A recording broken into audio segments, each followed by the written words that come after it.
The jewelry box, part 7.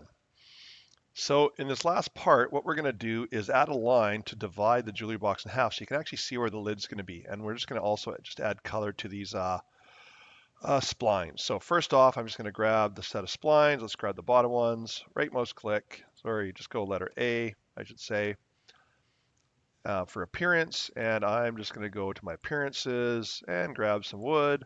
And I'm going to put some black walnut, or let's go walnut in there. Okay, now to get to them, I'm going to take the one side here, which is this part here. I'm just going to turn it off.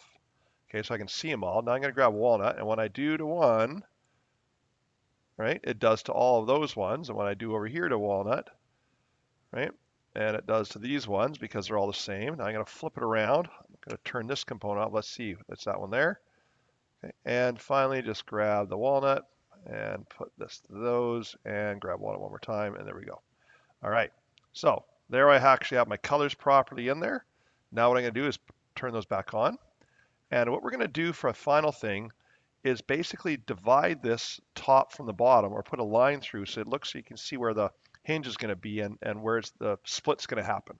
So what we're going to do here is I'm going to hide the front one. So I'm just going to hide this one. And I'm actually going to hide, good thing I named these because now I can't find what I want to hide. There's the bottom one, hide that one. I'm going to go and say offset plane up here. And I'm going to pick this plane and I'm going to offset. And I'm going to go up to, I don't know, let's say 2.5. We can always change this later, right? So there's my plane. Now what I'm going to do is go to modify. From modify, we're going to come down to and find split body. Okay. And what I'm going to do is I'm going to first select the splitting tool, which is going to be that one. Now I'm going to select what the body's to split. So I'm going to turn everything back on.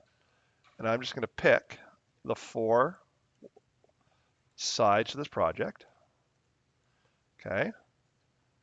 So there's all split. And then I'm going to select OK. And now what you can see is there's a line where it's been split. Now I can go and take and move and do stuff now, but we don't need to. But that's basically the split. Now, you may want to, from a front view, look at where my splines are, and you may want to move these around a bit to actually have them equal, right? But that's up to you, because when you go to split this, you're actually losing 1/8 of an inch, right? So we do have to be aware of that. So you got to take a bit of calculating in to actually make these things work. All right, so they're split like that. I'm going to save this thing.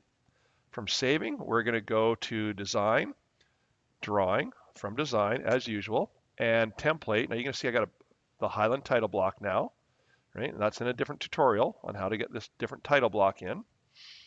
And when I bring it in now, what you're going to have is I'm going to do the front view this time. So I'm going to do a scale of 1 to 2. So that's my front view. And I'm going to click on OK so you can see it. Now I'm going to do my projection up from here. I'm going to do my projection over from here. And I'm going to do my projection up to the corner. And click on OK. And take this one right away.